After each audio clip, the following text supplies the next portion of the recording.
Hello, AP Macro students. I hope you guys are having a wonderful day today. Today's topic is 8.9, which focuses on the Cornelius curve and what are potential shifters of the different subcurves on the Cornelius curve graph. So, if you remember back from Unit 7, you'll remember that we briefly touched upon the time market graph and the relationship between the supply of time and the demand for time. Now, time is what we would consider as a resource, and resources are defined by their scarcity. This is an important idea to keep in mind, so I want you all to remember this. Now let's move on to the core ideas of this topic. When a high schooler is assigned work to do, their typical first question is, when's the due date? And based on the assignment's due date, they get an idea of how high a priority it is, and if they want to do it at that moment. If I told you that you have an assignment due tomorrow, then you'll probably get that done pretty fast. However, if I told you that an assignment is due in a month from now, then you probably are going to take your sweet time and not worry too much until maybe a few days before the due date. However, the more time that passes, the more stressed out you get about actually not doing anything until eventually you do it. This is the basis of the Cornelius curve, also referred to as the procrastination curve. As you can see on the graph, the x-axis, is labeled as the quantity of time passed, and the y-axis is labeled as the motivation. As economists, we label these as QT and M respectively. There are three important curves within the Cornelius curve, which are the grade level aggregate priority curve, the due date aggregate priority curve, and the motivation floor curve.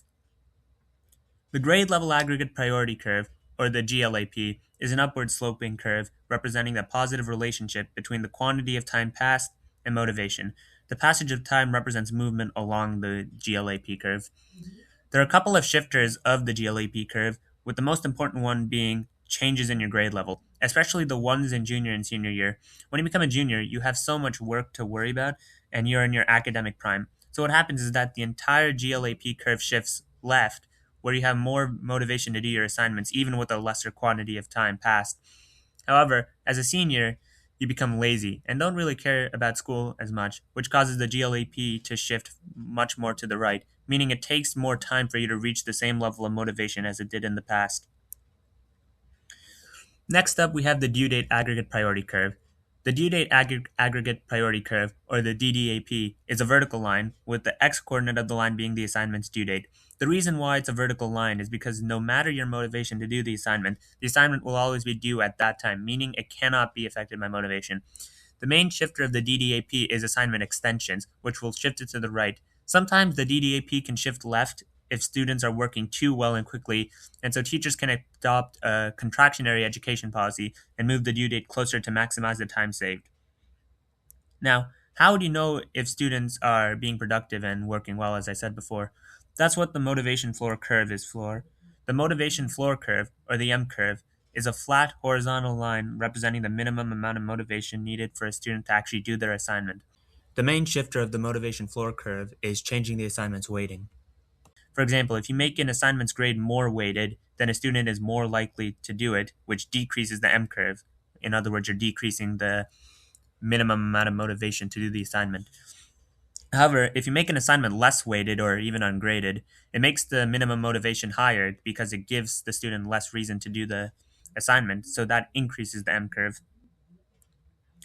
Looking at all three curves together, we get the full picture. If the M curve intersects the GLAP before the DDAP, then that means the student gets the assignment done before the due date.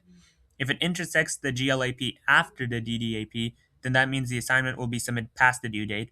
When the M curve intersects the GLAP, and DDAP at the same time, it means that the assignment is in macroeducational equilibrium. This is the goal for all teachers to achieve.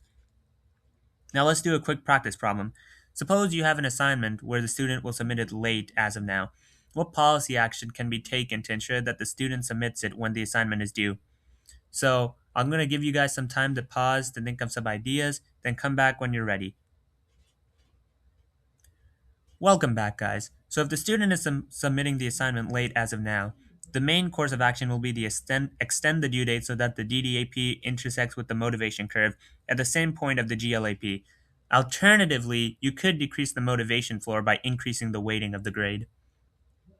Well, anyways, that's all I have for you guys on topic 8.9 on the AP Macroeconomics course. The main takeaways from this lesson is the Cornelius curve, along with the grade level aggregate priority, due date aggregate priority, and motivation floor curves. With that, I will see you guys next time. Thanks for watching.